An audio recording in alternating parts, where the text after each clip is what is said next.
Dalam Dharma, Namo Buddhaya. Berbahagia sekali kita semua dapat berkumpul di minggu pagi ini, pas di Hari Pahlawan, 10 November. Ya. Saya biasa mengisinya dimintanya di hari Sabtu. Jadi di hari Minggu ini mungkin baru kedua kalinya. Saya perkenalkan, nama saya sebenarnya Iwan Setiadi Kartadinata, panjang. Cuma biasa disingkat Iwan SK. SK-nya bukan suka keluyuran ya Bapak Ibu ya. Sudah berkeluarga, saya bawa istri saya, anak saya 2 sudah besar-besar. Sehari-hari saya bekerja di perusahaan IT sebagai programmer. Baik Bapak Ibu, senang sekali saya dapat bertemu dengan Bapak Ibu dan saudara-saudari Dharma pada hari ini. Tema yang akan saya bawakan pada hari ini adalah Don't judge a book by its cover, atau artinya jangan menilai buku dari sampulnya. Bapak Ibu, mungkin biasanya istilah ini dikatakan kenapa jangan menilai buku dari sampulnya, sebenarnya adalah sebaiknya kita jangan menilai seseorang itu dari penampilan luarnya saja. Itu sebenarnya artinya seperti itu, ya. Nah, kemudian saya mulai dengan sebuah pendahuluan.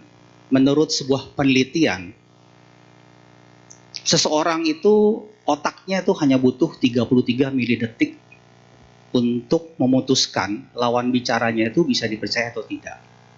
Jadi Bapak Ibu, saudara-saudari Dharma, kalau ada orang asing berbicara, itu hanya 33 milidetik. Ini orang benar atau enggak? Biasanya kan begitu ya. Langsung menilai gitu ya. Dan itu cepat. Pikiran manusia tuh cepat gitu ya. Nah, jadi kalau sekali sudah nggak suka, udah nggak suka. Ya. Tapi kalau udah tertarik, ya biasanya langsung ya lanjut. Nah, Bapak Ibu, ini adalah sebuah perjalanan kita dari lahir, kemudian besar, ya, ke sekolah, mungkin kuliah, mungkin kerja, ya, jadi orang sukses, tapi lama-lama jadi orang tua, sudah mulai pakai tongkat, ya, mungkin ada yang sakit gitu ya, dan akhirnya kita meninggal. Dan waktunya itu adalah cepat, ya, karena alam di bawah alam dewa itu umurnya tidak ada yang pasti, ya, umurnya tidak ada yang pasti. Manusia dulu waktu zaman purba itu usianya tua. Zaman Buddha lahir itu juga usianya juga tua-tua, ya. Jadi usia semakin lama semakin lebih pendek gitu ya. Dan ini adalah salah satu yang dibahas nanti. Sang Buddha pernah membahas ini, tapi nanti di lain kesempatan. Ya. Jadi perjalanan hidup kita ini seperti perjalanan satu tiket gitu ya, pergi tapi nggak bisa balik. Ya, nggak ada yang bisa tahu. Apalagi lahir di alam binatang. Wah, itu umurnya nggak ada yang pasti. Ya, contoh babi. Ada yang tahu umurnya berapa? Enggak. Semakin dia cepat gemuk, semakin pendek umurnya. Kan begitu ya. Jadi kalau babi itu mikir dia, kalau saya gemuk dikit, bentar lagi mati dia. Ya. Jadi makanya ada peribahasa babi takut gemuk. Peribahasa Mandarin ada yang seperti itu ya. Babi itu takut gemuk katanya gitu ya. Cuma karena babi kan nggak mikir gitu ya. Nah, kita lihat manusia. Manusia itu hurufnya seperti ini. Jen, ya, ron, ya. Seperti dua yang saling menopang, ya. Jadi kalau satu tidak ada, pasti jatuh, ya. Jadi karena itu prinsipnya adalah ron itulah bagaimana dua orang harus memperlakukan satu sama lain. Ya, inilah uniknya kalau kita belajar huruf Mandarin itu ada filosofinya, gitu ya, ada filosofi. Nah, Bapak Ibu saudara-saudari Dharma, kenapa sih kita bisa salah menilai? Kan don't judge a book by its cover, ya. Jangan menilai buku dari sampulnya. Nah, kenapa kita bisa salah menilai, gitu ya? Ada beberapa yang akan kita bahas. Yang pertama adalah kita hanya memandang dari satu sisi, ya. Yang pertama adalah kita hanya memandang dari satu sisi. Jadi hanya dari saya saja, tapi tidak dari yang lainnya. Ya. Contoh, yang satu bilang 6, yang satu bilang 9. Yang benar yang mana? Dua-duanya. Karena yang satu lihat, saya lihat 6. Yang dari sana, saya lihat 9. Jadi Ya sama-sama benar, gitu ya. Sama-sama benar. Ya. Contoh yang kedua, ini gambar nenek-nenek gitu ya, udah tua. Tapi kalau kita balik, jadi gambar putri yang cantik. Bukan berarti kalau nenek-nenek lihatnya terbalik jadi cantik, bukan. Ya, ini perumpamaan. Ya, jadi kalau kita tergantung dari mana lihatnya, ya, tergantung dari mana lihat. Nah, ini adalah ujaran Dharma dalam Dhammapada share 50. Tadi Bapak Ibu juga membacakan Dhammapada. Ya, ini janganlah memperhatikan kesalahan orang lain atau hal yang sudah atau belum dikerjakan oleh orang lain, tapi sebaiknya memberikan hal yang sudah dikerjakan atau belum dikerjakan oleh dirinya sendiri. Bapak Ibu, kalau kita membaca Dhammapada itu pasti ada ceritanya, ya. Jadi kalau kita membacakan Dhammapada itu pasti ada ceritanya. Ya. Nah, Dhammapada 50 ini adalah mengenai pertapa Aveya, ya. Jadi ceritanya ada seorang wanita yang kaya raya di kota Sawati. Beliau ini mengangkat anak seorang pertapa, namanya Perpata Aveya. Suatu hari si wanita yang kaya ini mau menyampaikan menyampaikan dana ya kepada Buddha. Tapi malah si anak angkatnya ini Pertapa Aveya yang marah-marah. Ini keterlaluan ya, udah jadi anak angkat marah-marahin. Padahal mamanya mau berbuat dana. Akhirnya si wanita ini tidak konsen, tapi kemudian Buddha kemudian menyampaikan syair, janganlah memperhatikan kesalahan atau hal yang belum dikerjakan oleh lain, tapi lebih baik perhatikan apa yang sudah dikerjakan atau belum oleh diri sendiri. Setelah menyampaikan ini, si wanita itu mencapai tingkat kesucian Sotapati. Inilah dia salah satu keuntungan ketika kita lahir di zaman Buddha. Buddha menyampaikan khotbah langsung mencapai tingkat kesucian. Minimal Sotapati, ya, Sotapana. Jadi tingkat yang pertama. Yang kedua, kenapa kita bisa salah menilai? Karena kita kurang memiliki empati. Ya. Nah, kalau kita bicara empati, sebenarnya ada yang kedua, yaitu simpati. Apa sih bedanya kita empati sama simpati? Kalau empati adalah seseorang memahami, berbagi. Jadi dia lebih mempunyai kemampuan memahami. Kalau simpati adalah merasa kasihan, ya. Jadi merasa kasihan. Jadi bedanya adalah kalau misalnya ada orang yang melakukan empati, saya merasakan apa yang kamu rasa. Jadi kalau ada orang mungkin berkeluh kesah, ya saya merasakan apa yang kamu rasa. Tapi kalau yang orang simpati bilang, iya saya tahu apa yang kamu rasa. Ya, ini perbedaannya aja. Kemudian empati mampu memahami kondisi. Tapi kalau simpati lebih ke arah kasihan. Gitu. Kasihan deh kamu ya, gitu ya. Jadi seperti itu. Kalau empati dapat memahami, kalau simpati tidak dapat memahami orang. Ya. Nah, kemudian memiliki pengalaman serupa mungkin empati, ya. Kalau simpati mungkin tidak memiliki. Ya, jadi sebenarnya adalah kalau ada orang menyampaikan sesuatu, kuncinya adalah apa? Mendengarkan saja. Dengan kita mendengarkan, beban akan berkurang. Jadi tidak perlu dikomentari, gitu ya. Tidak perlu dikomentari. Karena bisa saja mungkin itu menimpa diri kita, sama saja, ya. Saya cepat aja ya. Nah, jadi di sini tidak semua orang memiliki pengalaman hidup yang sama denganmu, ya. Yang berikutnya adalah maka gunakanlah empati dalam menjalin hubungan sesama manusia. Jadi kalau kita punya empati, kita tidak berusaha menilai orang lain. Ya. Jadi kita berusaha, oh iya, dia pernah mengalami itu, mungkin saya juga bisa mengalami hal yang sama. Ujaran dharmanya, ya, saya lanjutkan saja ya. Karena ini agak panjang, saya cepat-cepat nanti lebih banyak ditanya jawab aja. Jangan, ini adalah satu peribahasa yang sering kita dengar. Jangan lakukan pada orang lain apa yang kamu tidak ingin dilakukan pada dirimu. Ya. Kemudian ketika kita mengenal kekurangan diri sendiri, kita menjadi lebih manusiawi terhadap kekurangan orang lain. Ya. Inilah empati. Ya, inilah empati. Yang ketiga, langsung menghakimi. Ya. Kenapa kita bisa salah menilai? Karena kita langsung menghakimi. Ini ada sebuah cerita. Pada suatu ketika ada sepasang suami istri yang tidak punya anak. Ya, tidak punya anak. Pada suatu hari suaminya pergi ke pinggir hutan. Ya. Suaminya ini mencari kayu. Lagi dia cari kayu, dia dengar ada anak kecil ngobrol. Dia lihat kanan kiri semuanya nggak ada yang ngobrol. Wah, serem juga gitu ya, pinggir hutan. Gitu ya. Akhirnya udahlah, diamin aja. Akhirnya mulai percakapannya. Anak yang pertama bilang, ngapain kamu ada di sini? Dijawab, sebentar lagi saya mau lahir ke dunia. Mau ngapain lahir ke dunia? Saya mau nagih hutang. Melahir aja mau nagih hutang.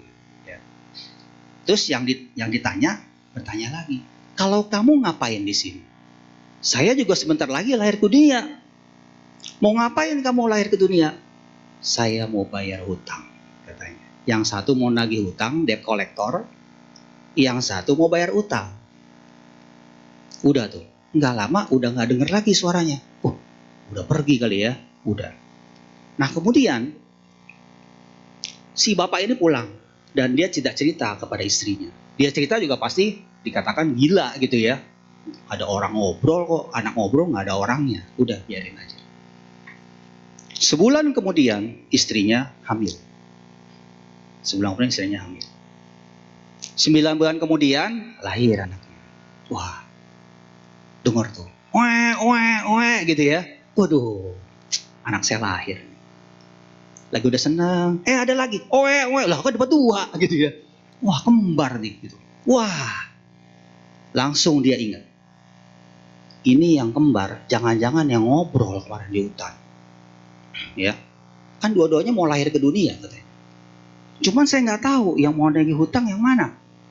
Kalau saya tahu, saya masukin lagi tuh. Ngapain lahir ya gitu ya lagi hutang ya, diusahin gitu ya. Cuma karena dia nggak tahu, diemin aja. Nanti juga tahu siapa yang nagih hutang, siapa yang bayar hutang gitu ya. Udah. Anaknya semakin lama semakin besar. Begitu udah umur ya 5-6 tahun lah. Mulai kelihatan yang satu agak bandel. Wah, ini jangan-jangan nagih hutang nih. Tapi entar dulu. Kan namanya anak-anak. Wajar lah anak-anak bandel ya. Udah. Tapi makin lama Bapak Ibu saudara-saudari sedharma, yang bandel ini udah gak ketulungan bandelnya gitu ya. Sampai mungkin sering dipanggil tuh sama tetangganya semuanya gitu ya. Akhirnya apa? Dipanggil. Kamu sini. Sekarang juga kamu pergi dari rumah. Papa udah gak mau lihat lagi.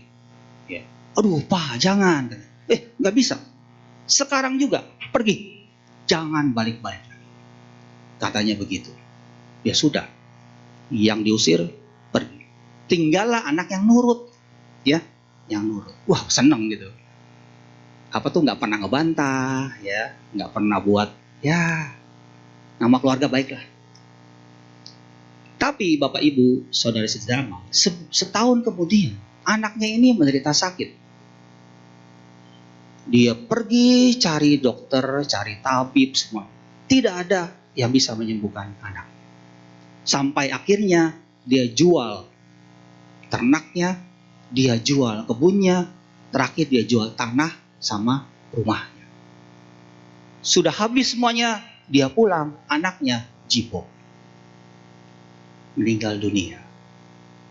Ya sudah, hancur gitu ya. Sudah gak punya apa-apa, anaknya meninggal. Akhirnya mereka berdua suami istri hidup menggelandang. Singkat cerita, selama 10 tahun lah gitu ya. Anak yang di kota ternyata hidupnya sukses. Hidupnya sukses. Dan dia mau pulang. Waduh, saya udah kangen nih sama papa mama. Tapi kan papa bilang gak boleh balik ke rumahnya. Bodoh amat. Yang bilang itu kan papa. Saya mau ketemu mama gitu ya. Gak peduli papa ngomong gitu. Akhirnya dia pulang. Tok, tok, tok, tok. Begitu dibuka, dia mau peluk. Kamu siapa? Saya yang punya rumah. Bukan. Yang punya rumah itu papa saya. Oh, yang itu yang anaknya meninggal ya waktu itu ya katanya. Dia baru tahu. Ternyata saudara kembarnya sudah meninggal. Perasaan waktu itu memang perasaan saya nggak enak gitu ya. Tapi karena nggak berani nanya, nggak berani pulang, udah sedihnya. Ternyata saudara kembarnya meninggal. Dia tanya sana, tanya sini, ya, di mana orang tuanya? Ketemulah orang tuanya sedang hidup, ya seadanya, ya di pinggiran sawah gitu ya. Akhirnya mereka berdua bertemu, saling memaafkan, dan kemudian karena dia sukses, dia pulang orang tuanya, dia cari yang mungkin mau dijual ya, kecil ya rumahnya, dia beli untuk papa mamanya tinggal. Dia kembali lagi ke kota, menyelesaikan urusannya, dan kemudian dia pulang dan hidup sampai orang tuanya meninggal. Bapak, Ibu, saudara-saudari sedharma, disinilah kita tidak tahu siapa yang membayar hutang, siapa yang menagih hutang. Karena kehidupan kita seperti itu, Bapak Ibu. Ya, antara kita bayar hutang atau kita nagih hutang, atau anak kita dia bayar hutang ke kita, atau dia lagi nagih hutang. Ya, saudara kita, semuanya. Karena tidak ada yang kebetulan dalam dharma. Kita bertemu di sini karena mungkin kita pernah bersama dalam kehidupan yang lalu, dan saya yakin mungkin di alam sorga. Kenapa? Karena Bapak Ibu senang mendengarkan parita, gitu ya. Dewa-dewa juga pernah, cuman karena kita sedang hidup di manusia, kita bersama bertemu di sini. Nah, jadi Bapak Ibu, inilah adalah salah satunya, kita jangan salah menilai. Dan disinilah ada dalam Anguttara Nikaya Cakkanipata 4, 84, jangan menghampi orang lain. Karena itu Ananda, janganlah tergesa-gesa mengkritik orang lain. Janganlah secara sepintas menilai orang lain. Orang yang menyampaikan penilaian mengenai orang lain merugikan dirinya sendiri. Hanya aku sendiri Ananda atau orang seperti aku yang dapat menilai orang lain. Jadi hanya Buddha yang dapat menilai orang lain. Kita tidak berhak menilai orang itu salah atau benar. Ya. Nah, yang keempat, kenapa kita bisa salah menilai orang lain? Karena terlalu cepat mengambil kesimpulan. Ada sebuah cerita. Pada satu hari di sebuah sekolah TK, namanya Iwan aja lah ya, sama. Pak gurunya kemudian bertanya, Iwan, kalau Pak Guru ngasih 2 jeruk, kemudian Pak Guru ngasih 2 jeruk lagi, kamu punya berapa? Dijawab sama Iwan, 5 Pak Guru. Oh 5? Dengar ya Iwan, kalau Pak Guru ngasih 2 jeruk, kemudian ngasih lagi 2 jeruk, kamu punya berapa? 5. Oh 5 lagi ya? Ganti, jangan jeruk. Kalau Pak Guru ngasih 2 mangga, kemudian ngasih lagi 2 mangga, kamu punya berapa? 4. Nah ini benar Iwan gitu ya. Benar, ini benar. Balik lagi nih. Kalau Pak Guru ngasih 2 jeruk, kemudian kasih lagi 2 jeruk, kamu punya berapa? 5. Kok 5? Kenapa Iwan kalau waktu Pak Guru bilang kamu dikasih jeruk 2, dikasih lagi 2, kamu bilang 5. Tapi kalau Pak Guru bilang kasih 2 mangga, tambah 2 mangga lagi kasih, kenapa aku bilang 4? Kemudian Iwan menjawab, karena Pak Guru, tadi pagi mama saya kasih jeruk 1. Ada di dalam tas saya. Begitu. Benar juga. Gitu. Salah gurunya. Anak TK kan kalau itu kan apa yang dia terima gitu kan. Dibilangnya kalau dikasih. Kan kalau dikasih. Coba kalau dibilang 2 jeruk tambah 2 jeruk. Mungkin jawabnya 4. Kan dikasih. Dia kan dikasih ya 2. Dikasih lagi 2. Tadi kan dikasih mama pagi 1. Dia bilang 5. Oh iya benar juga gitu ya. Nah jadi kita nggak bisa bilang, oh salah itu. Ya nggak bisa. Karena pasti ada alasannya kenapa dia bilang seperti itu. Ya. Nah ini juga sama. Ada sebuah perumpamaan, 28 tambah 32 sama dengan 1. 3 tambah 4 sama dengan 1. 5 tambah 7 sama dengan 1. Orang bilang, ih salah. Loh kok salah di mana? Kalau saya bilang 28 tambah 32 itu menit. Jadi 1 jam. 28 menit tambah 32 menit, 1. Saya 1 jam gitu ya. 3 tambah 4. 3 hari tambah 4 hari. Jadi 1 minggu. 5 tambah 7 sama dengan 1. Ini apa nih 5 tambah 7 sama 1? Apa? Bulan ya. 5 bulan tambah 7 bulan jadi 1 tahun gitu ya. Ya, jadi kita nggak boleh juga terlalu cepat mengambil kesimpulan ya. Nah, ini ujaran dharmanya, orang bodoh yang menyadari kebodohannya sendiri sesungguhnya adalah orang bijaksana.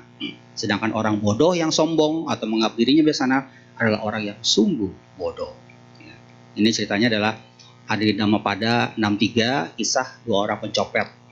Jadi dua orang pencopet lagi mau nyopet, jadi budak khotbah. Jadi zaman dulu juga ada sama gitu ya. Lagi khotbah ada yang copet gitu, ada gitu ya. Kan ada yang gitu. Ternyata copetnya ini ada yang satu dengerin khotbah merasa ini tobat gitu ya. Yang satu nggak tobat, masih aja ngambil dompet. Nah, yang ditobat ini dikata-katain. Akhirnya dia merasa benar, dia dan suami istrinya kemudian menghadap Buddha dan kemudian dia menceritakan apa yang terjadi. Dan inilah hebatnya, pencopet dapat khotbah jadi sotapati gitu ya. Mungkin kita yang udah berkali-kali baca parita enggak juga sampai gitu ya. Inilah dia hebatnya ya. Itu saja ya, ini kita sampai ke tanya jawab karena memang saya nggak panjang-panjang, mungkin tanya jawabnya bisa lebih banyak. Saya serahkan kepada protokol.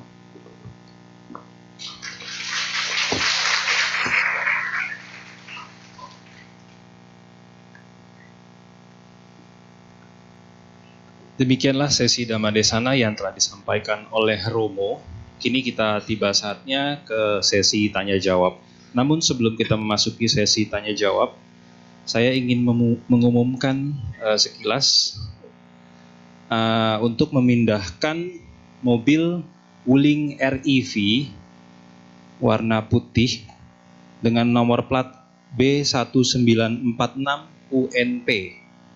Wuling REV dengan plat nomor 1946 UNP. Mungkin bisa digeser terlebih dahulu. Terima kasih.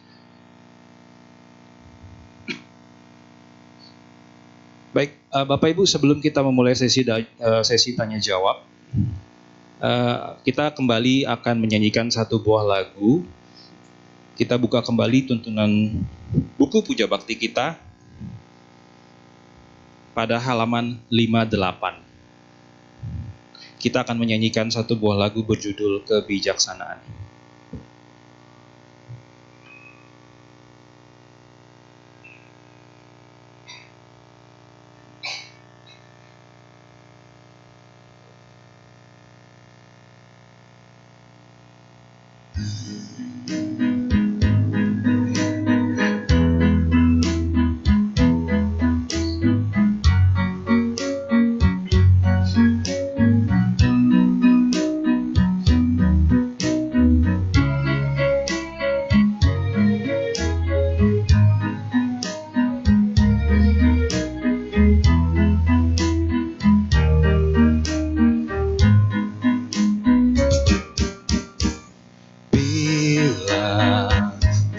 Gitar ditarik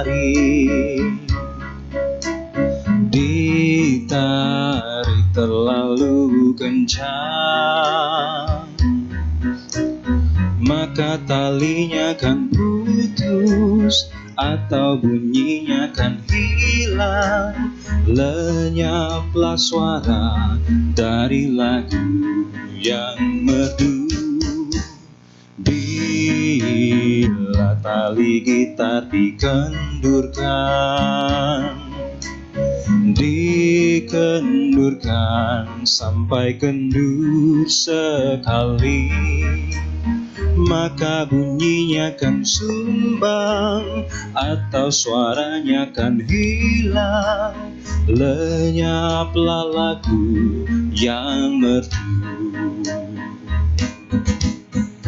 Bila kau inginkan suara yang merdu, jangan kau tarik terlalu kencang. Jangan pula kau kendurkan terlalu kendur.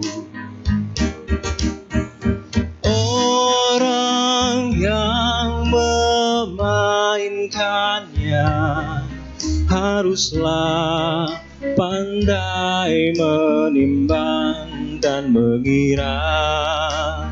Orang yang bijaksana harus dapat kendalikan hawa nafsu diri sendiri.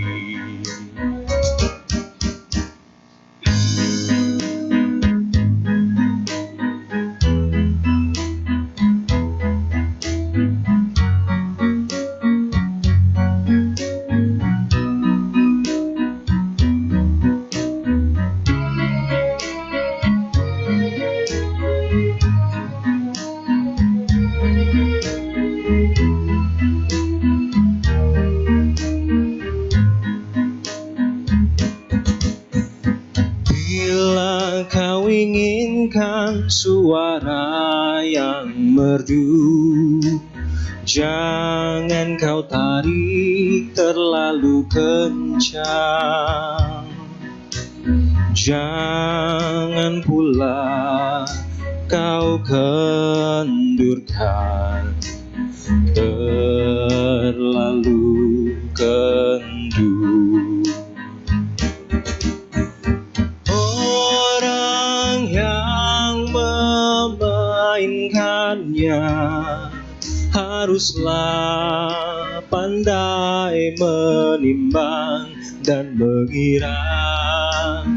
Orang yang bijaksana harus dapat kendalikan hawa nafsu diri sendiri. Terima kasih.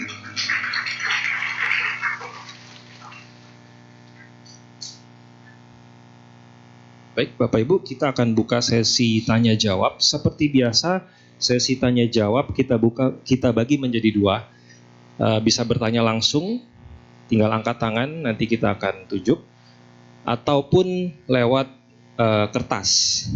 Tadi sudah disampaikan, dijemput oleh teman saya. Jika ada yang masih ingin bertanya lewat kertas, nanti akan dijemput kembali atau tinggal angkat tangan.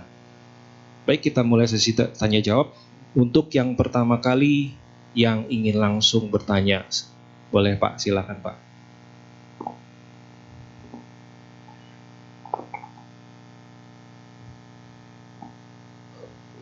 Pagi Romo, salam nama budaya Romo.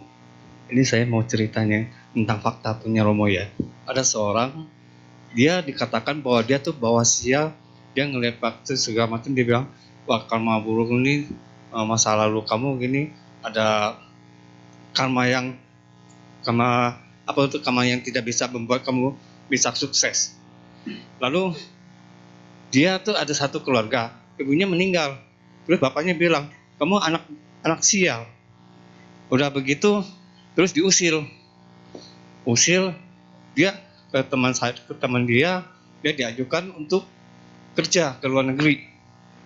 Dia pergilah ke luar negeri kerja. Cerita dia udah kerja, pulang tapi ditipuin orang, uangnya habis. Nah, dia bilang, aduh benar juga tuh, nasib saya udah ditentukan dengan karma buruk. Akhirnya dia punya keyakinan lagi, dia nggak percaya. Dia berusaha lagi untuk coba lagi ke luar negeri, pinjam duit, ke sana lagi kerja. Akhirnya di sana dia mulai kerja, udah mau bayar lunas selama setahun begitu, ternyata bos punya barang dipecahin, suruh ganti. Waduh, kerja sia-sia lagi. Akhirnya dia pasrah, dia bilang, wah ini nasib saya memang buruk sekali. Tapi dia nggak yakin, memang kebetulan aja dia bilang ya. Coba dia berusaha cari, maksudnya cari jalan keluar. Dia kan pintar masak. Akhirnya bos dia tanya, kamu pintar masak, kamu coba aja bikin catering apa itu buat untuk langganan dia. Akhirnya dia bikin, lama-lama ternyata berhasil dan dia sukses. Ternyata dia bilang, cerita ke teman dia bilang, itu karma buruk bisa ditangkiskan asal kamu punya keyakinan. Gimana menurut Romo?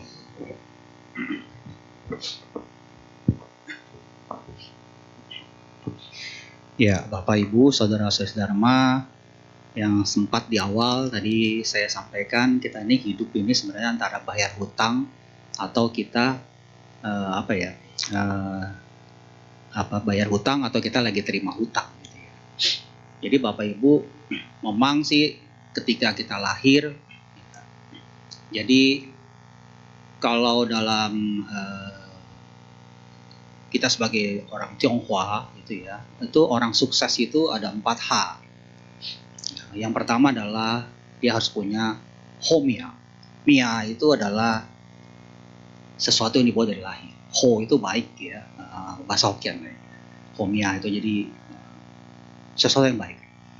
Kita lahir sebagai manusia itu adalah karma baik. Karena banyak yang ngantri gitu ya. Ada yang ngantri. Jadi kita sudah punya Mia yang bagus ya. Kemudian itu baru ketika Mianya itu lahir bagus. Kemudian setelah Homia muncullah yang namanya Hoki. Hoki itu adalah peruntungan yang di dalam sekarang, kehidupan sekarang. Ya, memang kalau dalam hitungan Tionghoa itu ada yang namanya Pace ya. Pace itu 8 tanda lahir gitu ya. Kita lahir tahun berapa, bulan apa, hari apa, jam apa. Dan apa itu unsur dirinya aja. Dan memang kelihatannya memang ada yang kurang bagus. Ya, ada yang kurang bagus. Tapi Bapak Ibu, kita menerima sesuatu yang buruk. Anggap saja kita sedang bayar hutang. Dan saya salut dengan teman yang tadi bercerita gitu ya. Karena beliau tidak putus asa. Coba kalau dia putus asa, ya, akhirnya dia kemudian bunuh diri gitu ya. Malah mungkin dia tidak bisa menyelesaikan hutang-hutang dia dalam kehidupan yang sebelumnya. Jadi mungkin dalam kehidupan sekarang hutangnya tuh udah banyak lunas. Ya, udah dibully gitu ya. Mungkin dia pernah membuli orang, sekarang dibully. Kemudian diusir gitu ya. Mungkin dulu dia pernah ngusir orang, sekarang diusir. Itu yang dua tuh, udah kedua tuh. Setelah itu mungkin dia usaha, ditipu orang gitu ya. Itu yang ketiga. Mungkin kehidupan yang lalu dia pernah seperti itu. Ya. Kemudian akhirnya dia ada yang mecahin juga gitu ya. Udah 4 ya. Sampai akhirnya dia berhasil jadi juru masak. Berarti dalam satu kehidupan hutangnya 4 udah lunas. Begitu ya Bapak Ibu ya. Daripada dicicil, sekarang bayar. Nanti lahir lagi, bayar lagi. Lahir lagi, bayar lagi. Lahir lagi, bayar lagi. Ini sekaligus bayar hutang ya. Nah, kita umat Buddha harusnya punya keyakinan seperti itu. Kalau kita lihat di tetangga kita, mereka punya istilah, Tuhan tidak bisa memberikan sesuatu yang tidak bisa kita tidak bisa kita jalani. Itu tetangga kita tuh. Sedemikian hebatnya. Kok kita nggak bisa gitu ya? Kalau kita mengerti karma, ya segala sesuatunya ya berjalan seperti itu. Ya, jadi memang adalah sebuah jodoh juga. Kenapa temannya kok tetap dia mungkin masih beragama Buddha juga ya? Karena jodohnya. Karena memang dia ya mungkin dulu seorang penganut Buddha yang taat, tapi karena melakukan hal-hal yang buruk, akhirnya dia mendapatkan hal yang buruk. Tapi dia tetap yakin suatu saat pasti akan berhasil. Jadi kita tidak bisa juga menilai, wah ini buruk atau tidak. Karena setiap orang mungkin yang namanya sukses itu bisa berbeda-beda. Ya, bisa berbeda-beda. Jadi kalau dari kacamata Dharma, ya, segala sesuatunya adalah ya kita harus terima apa yang sudah memang pernah kita lakukan. Tapi kalau yang berikutnya kita tidak boleh begitu. Kita harus melakukan hal yang baik supaya keadaan berubah. Sama seperti temannya engkau gitu ya. Jadi dia menerima apa yang sudah harus dia dapatkan, tapi dia tidak terima kedepannya apakah harus seperti itu. Jadi memang kita harus seperti itu ya. Jadi kalau kita nyanyi, terimalah karmamu di kala daku tertimpa derita gitu ya. Kalau tertimpa derita baru nyanyi. Kalau lagi seneng kagak nyanyi gitu ya. Atau kalau ngapa-ngapain nyanyi terimalah karmamu, kan belum dilakukan. Kerjakan dulu, hasilnya nanti kita pasrahkan. Kalau leluhur kita bilang ada 3 rahasia langit yang kita tidak tahu. Apa? Pertama, umur. Kita nggak tahu umur kita. Ya. Ada orang, 2 tahun lagi mati. Masih hidup gitu ya. Udah dibeliin kuburan gitu ya. Malah masih hidup. Itu usia. Kedua, jodoh. Jodoh kita juga nggak ada yang tahu. Jodoh dalam kata bukan hanya suami istri gitu ya. Jodoh kita mungkin saya dengan adik saya, ya saya dengan orang tua saya berjodoh nggak? Gitu ya. Dan jodoh itu bukan dalam arti kata juga yang serasi. Ya siapa tahu, memang anak saya seperti itu ya, ngeselin terus gitu ya. Ya mungkin dulu saya pernah ngeselin dia gitu ya. Jadi dia buat kesal saya. Ya. Tadi udah usia, jodoh, ketiga rezeki. Kita nggak ada yang tahu rezeki kita. Inilah rahasia langit yang kita nggak pernah tahu, gitu ya. Segala sesuatu bisa berjalan seperti ya, tahu-tahu ada aja. Tapi sekali lagi kita harus berusaha dengan sebaik-baiknya, ya. Karena itulah kalau ada orang meninggal, kita kan berusaha berdoa kan, semoga yang meninggal dunia ya terlahir di alam yang bahagia. Kenapa disebut terkondisikan? Karena kalau semasa hidupnya yang meninggal itu tidak pernah berbuat baik, kan susah. Ya, kita ngedorong nih, tapi ini nggak pernah punya karma baik, ya susah akhirnya. Ya, tapi kalau dia punya, dia akan lahir di alam yang bahagia. Ya, jadi kalau menurut pandangan saya adalah sesuatu yang benar. Jadi memang kita tidak boleh menyerah ya, selama kita memang karena kita tidak tahu masa yang ke depan itu kita mau seperti apa. Ya. Jadi segala sesuatunya harus berada di kita. Ya memang ada yang namanya takdir, tapi selebihnya kan lebih kepada bagaimana kerja keras kita. Begitu ya mungkin ya. Oh ya. Ada lagi? Jadi harus pantang menyerah ya Romo ya. Iya. Dalam kehidupan jatuh bangun terus. Ya, seperti guru kita kan seperti itu ya. Buddha pun juga apakah pernah dalam kehidupan yang lalu buat yang benar terus? Enggak. Pernah dia berbuat salah. Salah satunya waktu jadi tabib buat sakit orang. Makanya ketika mau parinirwana, beliau menderita sakit yang sangat parah, sakit perut. Karena beliau dulu pernah, dan dia harus terima gitu ya. Buddha aja seperti itu, bagaimana kita gitu ya. Kita aja yang udah banyak salah masa nggak mau terima. Buddha aja terima gitu ya, harus terima gitu. Cuma yang kedepannya kita nggak boleh terima. Kita harus melakukan sesuatu yang baik. Itu aja. Bagus sekali. Kami ada yang ingin bertanya lagi langsung. Waktu kita sangat banyak buat tanya jawab. Karena saya belum dapat yang kertas. Kalau yang ada mau tulis di kertas silahkan, nanti kita akan kunjungi lagi. Tapi untuk yang bertanya langsung boleh angkat tangannya, bertanya langsung maju ke depan. Sayang waktunya banyak, kita nggak isi. Mungkin dari tanya jawab ini kita bisa dapat pencerahan lebih di kebaktian pagi hari ini. Begitu ya Romo ya. Silakan Bapak Ibu. Kita masih punya banyak waktu. Sepi ya jadinya ya. Atau mau nyanyi lagi? Mungkin udah sota panas semuanya. Tadi ceramah kan sekali, udah sampai TK sujudan pertama gitu ya. Nanti kedua kali saya datang sampai lagi. Udah keempat kali sepi. Udah jadi arahat semuanya. Nggak ada yang ada di sini lagi. Oh, ya, boleh Pak, silakan Pak.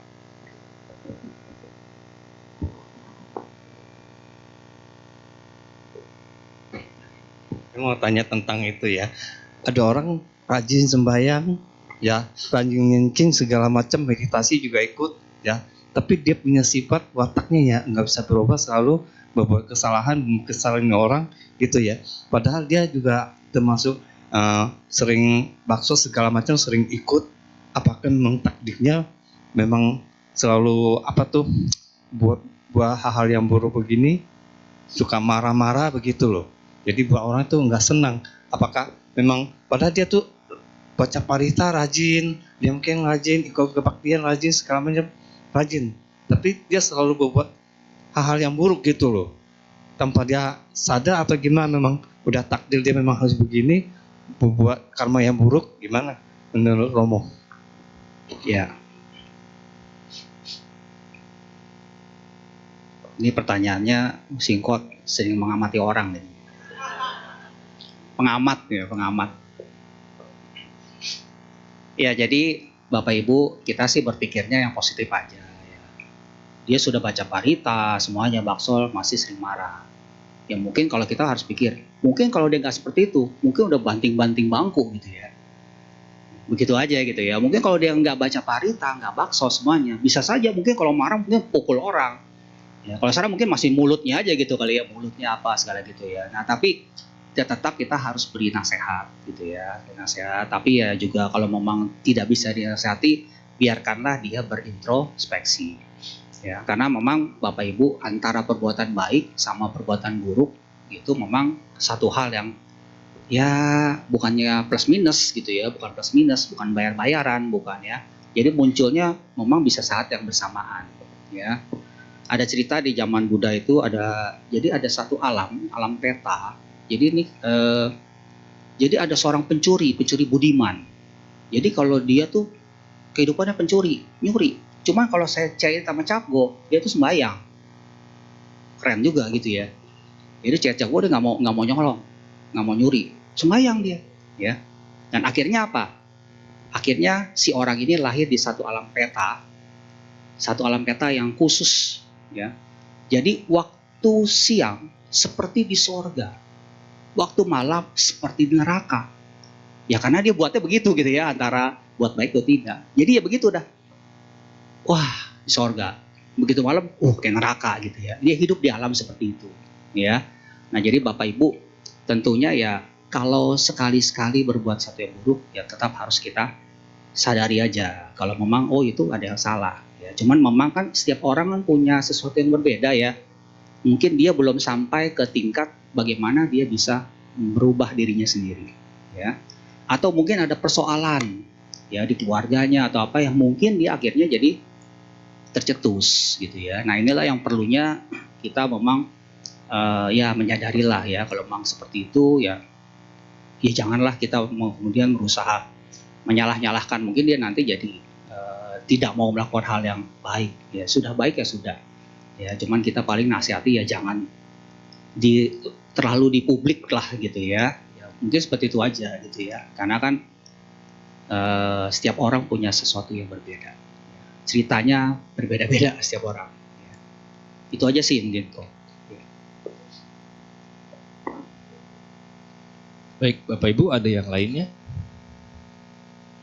Berarti kesimpulan tadi kemungkinan seperti yang tema Romo yang bawakan ya, don't judge the book by its cover. Ya, kita mungkin jangan lagi ada masalah ya, atau apa. Bisa jadi kan ada masalah atau apa ya.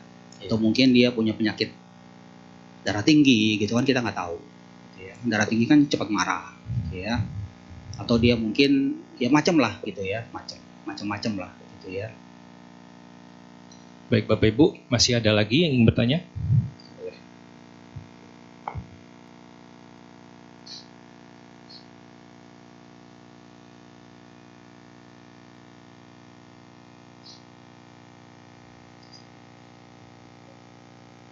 Baik, saya bacakan. Namo Buddhaya Romo, sebagai manusia biasanya kita menilai sesuatu berdasarkan kumpulan memori yang kita punya. Sederhananya,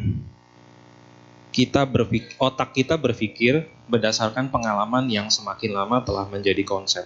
Bagaimana untuk mematahkan algoritma tersebut agar tidak terlalu cepat menilai orang?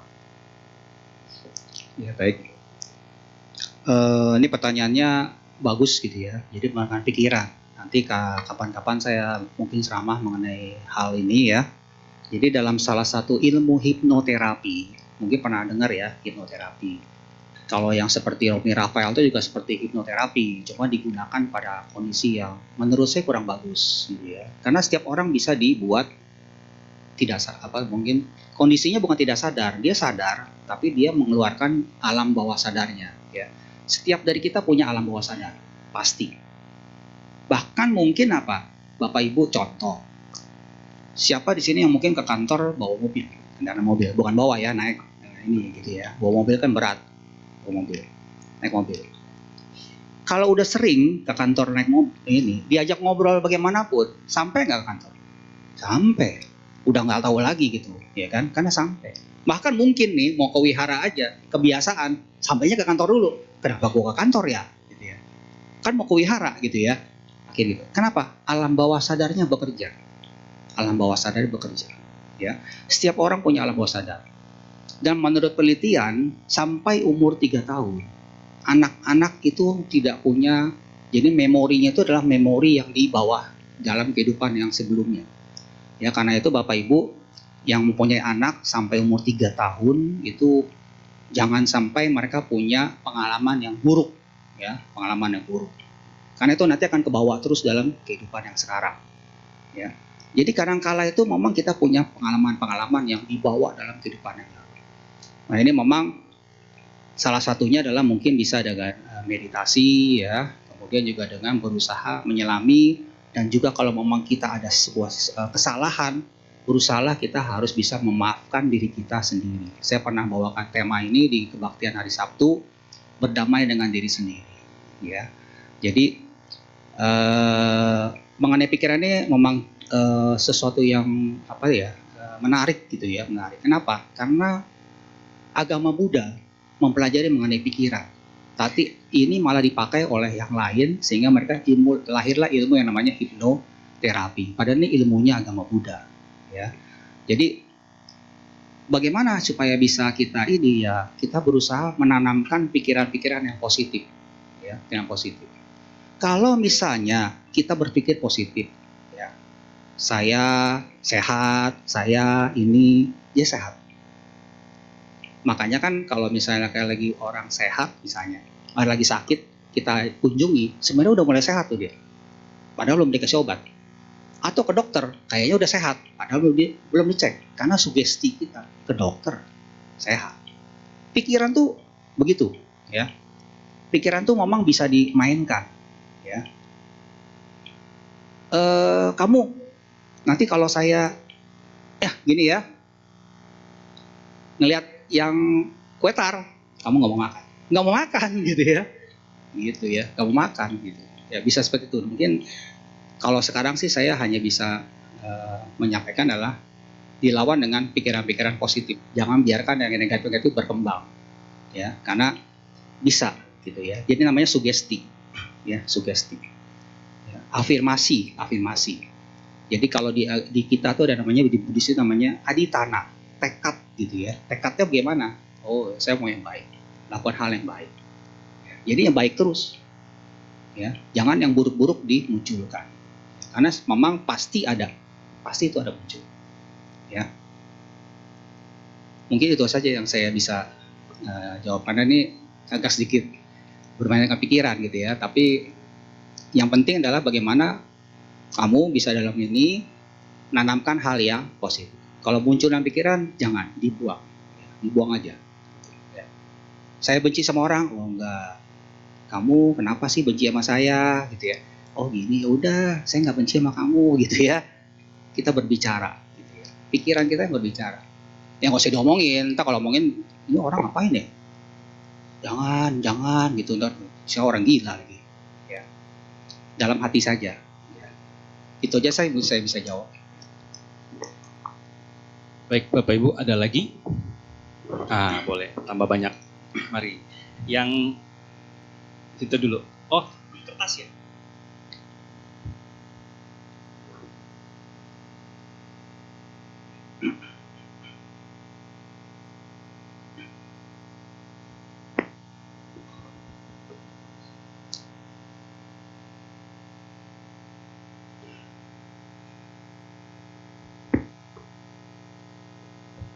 Saya bacakan kembali ya, Romo. Namo Buddhaya, Romo. Teman saya baru saja kehilangan motor beberapa waktu ini. Padahal baru dibeli 3 bulan yang lalu menggunakan gaji yang ia tabung. Mohon diberikan pengertiannya, Romo, supaya ia bisa mulai berdamai dengan kondisi tersebut. Mudah-mudahan, Romo. Mungkin lebih tepat kayak pencerahan ya, Romo. Temannya ini Buddhis atau bukan? Kalau dia bukan ini kan dia susah juga ya kita beri pengertiannya gitu ya. Karena kan dia kan nggak mengerti yang namanya karma gitu ya. Apalagi orang lagi kesusahan kita nasihatin, biasanya nggak terima gitu ya. Mungkin dalam hal ini kalau memang dia sedang seperti itu, dengarkan saja dulu, ya. dengarkan dulu gimana gini-gini, jangan memberikan komentar atau nasihat. Ya. Kesannya jadi gimana sih gitu ya, kok nasihatin gue gitu ya, yang hilang kan motornya gue bukan motor lu gitu ya. Kita dengarkan aja. Tunggu mungkin dia tenang atau bagaimana, ya baru kita bisa bicara. Itu adalah teknik kita dalam supaya apa ya, tidak semua orang itu butuh pada saat dia kondisi seperti itu butuh dinasehati, bukan ya. Kalau perlu lu beliin gua motor lagi satu gitu ya, jangan punya nasihat ya, itu baru dia boleh dah gitu ya. Tapi enggak ya jangan, diemin aja dulu. Nanti kalau udah tenang baru kita ajak bicara. Suatu saat mungkin dia bisa sadar ya, suatu saat mungkin dia bisa ngomong, ya udahlah mungkin bukan rezeki gue gitu kan, bisa aja kan dia seperti itu tanpa kita harus ngomong gitu ya. Jadi menurut saya tidak perlu kita bicara pada saat dia kehilangan, ya biarkan saja dulu. Paling kita bilang ya udah lapor polisi aja dulu gitu ya. Paling gitu aja ya. Karena kita tidak bisa lebih jauh lagi ya. Tidak bisa jauh. Ya udah lapor polisi aja dulu. Udah tenang aja dulu, nanti baru kita bisa. Suatu saat mungkin dia akan sadar ya. Itu aja sih. Baik Romo, pertanyaan selanjutnya adalah tadi Romo katakan bahwa melihat orang dari karakter baik atau buruk sedemikian cepatnya. Pertanyaannya adalah apa ciri-ciri 4 teman yang berkarakter baik? Kedua, apa ciri-ciri 4 teman yang berkarakter tidak baik? Apakah hati kita bisa merasakan melalui energi mungkin? Ya, sebenarnya kalau di dalam ini pernah disampaikan oleh Buddha ya, itu adalah sahabat yang baik itu seperti apa, yang tidak baik seperti apa ya. Teman yang salah satunya adalah seorang sahabat adalah dia menjaga rahasia sahabatnya. Salah satunya itu ya. Seorang teman yang baik dia akan menjaga rahasia temannya. Tidak akan diumbar di depan publik. Itu salah satunya. Jadi kalau kita punya teman seperti itu, nah itulah teman yang baik. Ya, kita bicara sama dia, tapi dia tidak bicara lagi ke orang lain. Itu salah satunya. Ya. Kalau masalah kita energi, nah ini ya mesti harus sering-sering. Karena ada beberapa orang mungkin bisa merasakan yang tidak baik, ada merasakan yang kurang baik. Ya. Karena itulah Bapak Ibu, kita harus selalu berusaha ya. Pikiran kita itu harus dalam kondisi yang seimbang. Kan ada ya metta, karuna, mudita, upeka. Upeka itu keseimbangan. Dimana pada saat kita sedang sedih, jangan terlalu sedih, kembalikan lagi ke batin kita. Kalau kita lagi senang, jangan terlalu senang, kembalikan lagi. Kalau kita biasa seperti itu, kita akan lebih mudah menilai, oh ini gimana ya, ya udah tunggu aja deh, ya kan kita nggak tahu. Ya. Nah ini memang tanpa kita harus belajar sebuah energi, ya, tanpa kita belajar sebuah energi. Tapi memang kalau kita udah terbiasa, mungkin Bapak Ibu, kalau mungkin deket orang yang mungkin, aduh ini kayaknya nggak bagus nih orang gitu ya, bisa saja ya, tapi itu perlu latihan, ya, perlu latihan, ya. Jadi kita nggak bisa bilang, wah ini jelek atau apa gitu, kita nggak bisa seperti itu. Tapi minimal adalah batin kita seimbang. Ya, batin kita seimbang. Ya, Bapak Ibu ada satu teknik di hipnoterapi itu kalau ada yang namanya 7 yes kalau nggak salah. Jadi kalau ada orang menawarkan sesuatu, Ibu udah ini ya, iya. Ini ya, iya gitu ya. Iya terus sudah sampai 7 kali iya, nurut tuh jadi. Ya. Karena kan ada suka nawar-nawarin gitu ya. Ya udah kalau memang ternyata tertarik ya mohon maaf ya, saya lanjut aja. Ya. Karena setiap orang punya seperti itu, ya. Punya apalagi yang mungkin pelajari hal-hal yang mungkin kurang baik. Nah inilah gunanya adalah bagaimana kita bisa seimbangkan batin kita. Ya kalau kita meditasi kan setidaknya pikiran kita juga tidak terlalu ini ya, apa tuh, tidak terlalu sering bimbang gitu ya. Nah ini kan suatu bimbang itu akan menjadi masalah ya. Dimanapun orang bisa lihat kalau kita lagi bingung itu pasti disamperin. Tapi kalau kita santai aja gitu ya, jarang gitu ya. Jarang ya tadi. Nah makanya jangan suka bingung-bingung gitu ya. Jangan suka bingung. Ya, diem aja, santai. Nah ini perlu latihan gitu ya. Perlu latihan. Ya. Di antaranya ya jangan suka sering marah atau gimana tuh ya. Jangan sering marah tuh batinnya nggak seimbang. Jadi cepet kurang terkontrol gitu ya, kurang terkontrol. Jadi itu aja sih mungkin. Pertanyaan berikutnya Romo. Namo Buddhaya Romo, bagaimana menghilangkan moha? Terima kasih. Moha itu kebodohan batin. Ya. Kebodohan batin itu bukan dalam arti kata bodoh, bukan. Ya. Kebodohan batin adalah orang yang kalau dia tahu itu benar, ya itu benar. Kalau salah, ya salah. Tapi kalau dia udah benar dijalankan, dia moha. Ya, sudah tahu ini suatu hal yang benar. Kenapa disebut salah? Ada suatu yang salah disebut benar, gitu ya. Sama lah, kita kadang-kadang suka begitu tuh Bapak Ibu. Suka masuk kan ke Indomaret ya. Nggak boleh menyebut nama, saya nggak dibayar. Ke minimarket. Udah jelas-jelas disuruhnya dorong, kenapa ditarik? Udah jelas suruh tarik, kenapa didorong gitu kan ya? Ini yang salah yang mana gitu? Salah kali dia gitu ya. Kan kita suka gitu ya. Tarik didorong, dorong ditarik gitu ya. Ya. Jadi nggak konsen tuh, ya, nggak konsen. Sama sekarang begini. Kalau saya tanya, Bapak Ibu tadi masuk ke sini, kaki kanan dulu atau kaki kiri? Wah lupa Romo, saya balik dulu ya. Gitu ya. Wah kanan gitu ya. Nah, jadi kenapa? Kalau kita terbiasa introspeksi, sehingga kita tahu mana yang salah, mana yang benar, ya. Jadi menghilangkan moha itu apa? Sering-sering introspeksi. Kalau malam gitu ya, ada yang salah nih, gitu ya. Ya coba perbaiki. Kalau kita sering introspeksi, kita akan tahu mana yang salah, mana yang benar. Kalau kita tidak pernah tahu ini, kita nggak tahu mana yang salah, mana yang benar, gitu ya. Jadi menghilangkan moha adalah sering kita menganalisa diri kita sendiri, introspeksi. Aduh, tadi saya begitu ya, salah ya. Udah dah gitu. Lama-lama kan terlatih. Oh iya, itu salah. Oh itu benar, gitu ya. Kalau nggak ada latihan, nggak ada yang tahu. Sama kayak masak. Ibu-ibu, waktu sekarang nih, sekarang udah bisa masak ya. Dulu waktu merit bisa masak nggak? Boro-boro gitu ya.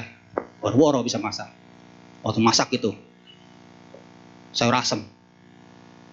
Belinya cuma segini nih. Dimasak. Keaseman, tambah air. Tawar, tambah lagi asemnya. Ditambah lagi. Oh, kurang asam lagi. Jadi beli sayur asam segini, jadinya sepanci kuahnya. Tak kok ditanya sama mertuanya. Masaknya banyak amat, soalnya saya suka kuahnya gitu ya. Nggak ada yang bisa, tapi kan sering latihan. Kalau sering latihan, pasti bisa. Ya. Apalagi dikritik, tambah bisa lagi. Yang kritik bisa nggak? Nggak bisa. Biarkan aja. Karmamu, karmamu. Karma saya, karma saya. Kalau saya meladeni, saya jadi punya musuh. Kalau saya punya musuh, saya ketemu lagi sama dia. Entah mungkin dia jadi anak saya. Wah, amit-amit deh kalau jadi anak saya gitu ya. Gitu ya. Kan begitu. Ya. Jadi kuncinya adalah harus sering-sering introspeksi. Sehingga kita tahu mana yang benar dan mana yang salah. Ya. Itu ya. Selanjutnya Romo, bagaimana kita tahu kalau kita sudah mencapai sotapanna? Apa ciri-cirinya? Wah, ini dia nih. Soalnya saya belum sotapanna juga. Jadi Bapak Ibu, memang kalau kita mengetahui tingkat kesucian agak sulit gitu ya, agak sulit. Ya. Saya belum baca kita tahu sotapanna atau tidak ya. Karena Bapak Ibu ada hal yang berbeda antara tingkat kesucian sama tingkat kesaktian. Kalau tingkat kesucian kan sotapanna ya sampai ke arahat. Tapi kalau dia jana, kesaktian adalah jana 1 sampai jana 4 ya. Hal yang berbeda. Sama seperti Dewa Data. Dewa Data ini jananya tinggi. Yang bisa menyamai Buddha ya Dewa Data. Tapi kalau secara perilaku kesuciannya tidak sesuai ya, tidak sama dengan Buddha. Sepupuhan mereka gitu ya, tidak sama. Jadi orang suci belum tentu sakti, orang sakti belum tentu suci ya. Tapi kita dalam hal ini adalah kita harus mencapai kesucian, bukan kesaktian. Walaupun itu mungkin bisa beriringan ya, beriringan. Sama dengan meditasi. Meditasi kan terbagi dua ya, samatha bawana dengan vipassana bawana. Samatha bawana ini efeknya adalah mencapai tingkat kesucian, tapi juga tingkat kesaktian. Ya, salah satu misalnya ada orang yang memang kurang berani. Ya, mungkin meditasinya adalah dengan api biasanya ya. Api, bayangkan ada api, kemudian dibuat besar, kecil gitu ya dalam pikirannya. Ya, tapi suatu saat dia bisa membuat kecil api dan lain-lain. Meditasi pernafasan juga sama seperti itu. Ya, saya juga seringnya meditasi pernafasan sama memperhatikan jalan kaki biasanya ya. Jadi kalau lagi jalan tuh perhatikan aja jalannya. Ya. Tapi juga kalau meditasi jalan kan bukan berarti melihat ke bawah ya. Meditasi itu sebenarnya lihatnya ke sana, tapi tahu kakinya ya. Kalau meditasi jalan ke bawah kejedot, gitu kejedot lagi gitu ya. Jadi itu perhatikan seperti itu. Ya, jadi saya nggak bisa jawab ya kalau yang bagaimana tahu orang mencapai sotapanna atau tidak ya. Mohon maaf saya tidak bisa jawab karena ini lebih ke arah kesucian gitu ya. Saya kurang tahu pasti kalau itu.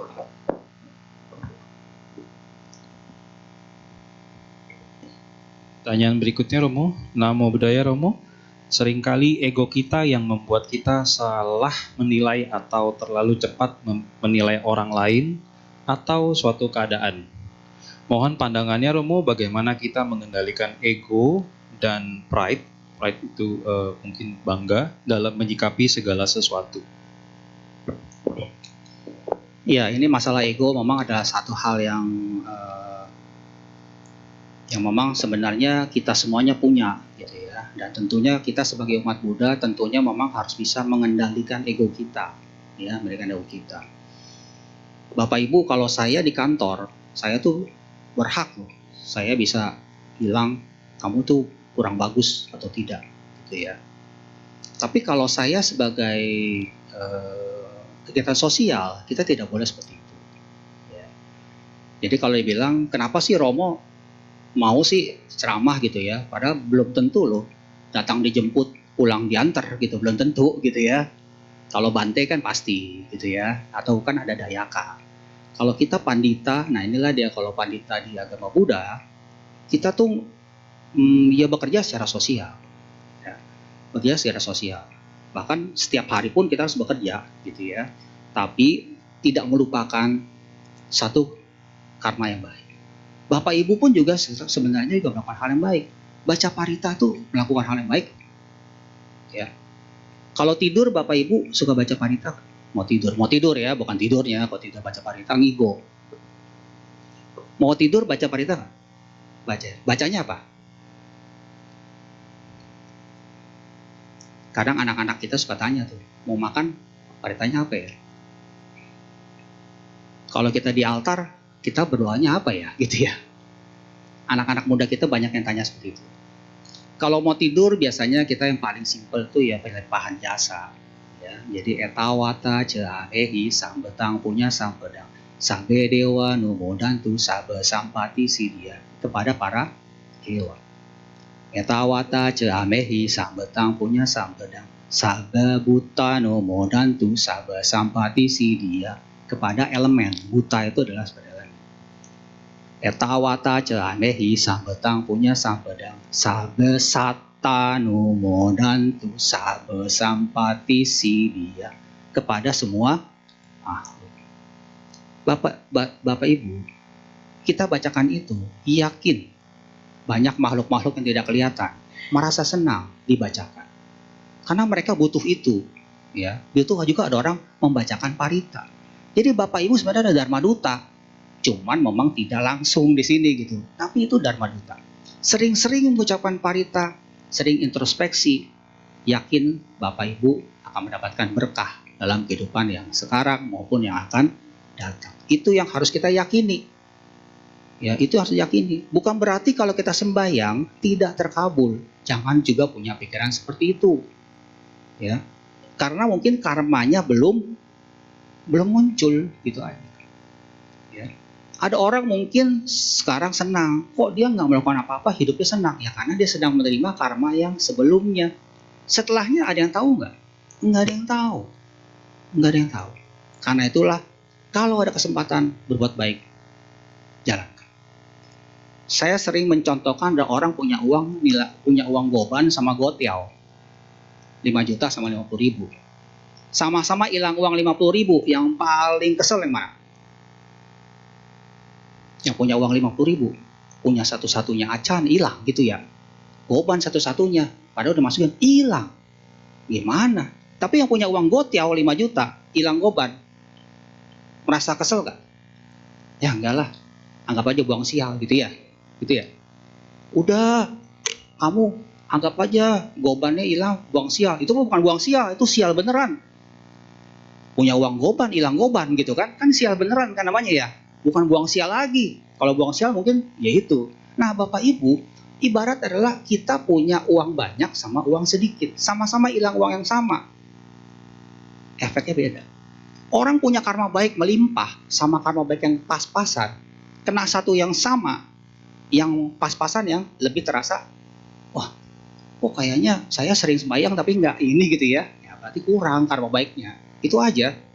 Tapi yang melimpah, wah udah melimpah terus. Ya. Begitu ya. Jadi itu aja yang bisa.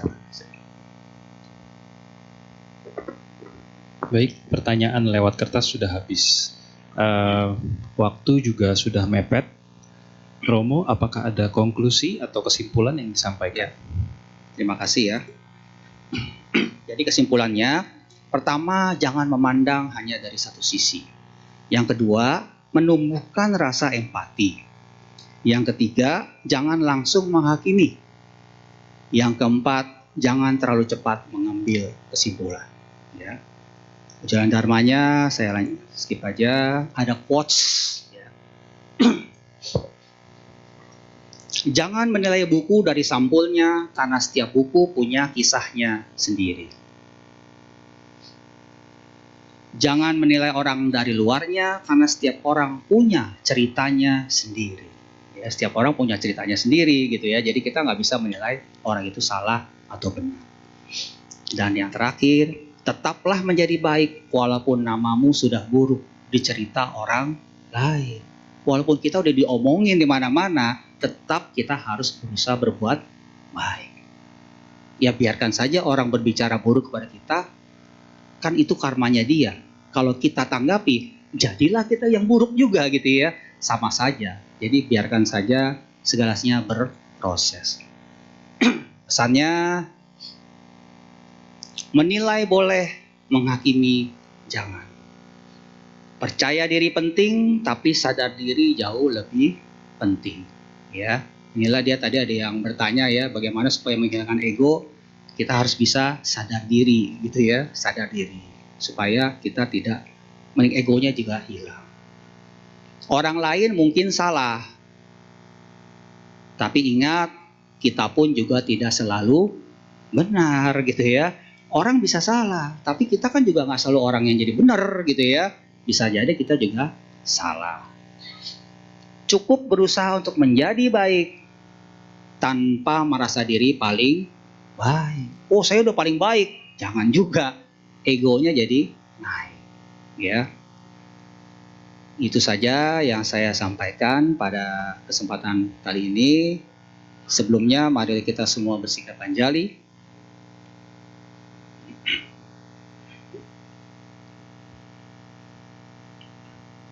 Yang kincira tenang loke, wijati wiwidang putu, ratenang buddha samanati, tasma soti bawantute. Yang kincira tenang loke, wijati wiwidang putu, ratenang dhamma samanati, tasma soti bawantute. Yang kincira tenang loke, wijati wiwidang putu, ratenang sanggang samanati, tasma soti bawantute. Permata apapun yang terdapat dalam jagat raya ini, tidak satu pun yang menyamai permata Buddha. Semoga Anda sejahtera. Permata apapun yang terdapat dalam jagat raya ini, tidak satu pun yang menyamai permata Dharma. Semoga Anda sejahtera. Permata apapun yang terdapat dalam jagat raya ini, tidak satu pun yang menyamai permata Sangga. Semoga Anda sejahtera. Semoga semua makhluk hidup berbahagia. Sabe sata, bawantu, sukitata. Sadu, sadu, sadu. Terima kasih.